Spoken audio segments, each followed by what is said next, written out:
Today we're going to be learning how to make an introduction.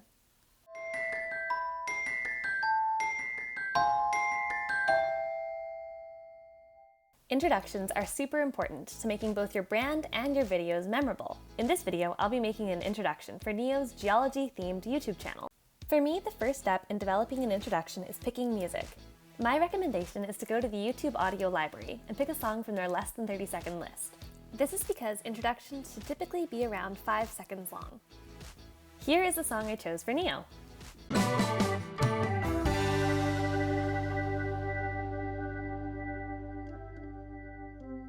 I dragged and dropped the music into the video editor and got started.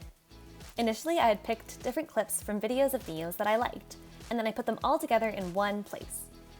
Then I got to work choosing individual frames from the videos that I wanted to use. I then played around with the clips, trying to time them to the music. Normally this process takes a lot of trial and error, so just play around until you see what fits. With the clips that you choose, try to make them representative of the brand as a whole. Maybe Neo talks about mining in the videos, so I included an image of him with the pickaxe.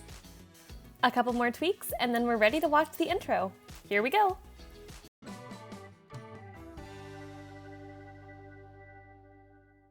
I hope you enjoyed learning how to create your very own intros. If you create introductions of your own, be sure to share them with me at Fission Learning on Instagram, Twitter, and Facebook. Thanks for watching this Fission Learning video. To check out more Fission Learning content, go to FISSIONLEARNING.CA. And as always, thanks to the NSERC for all of their support.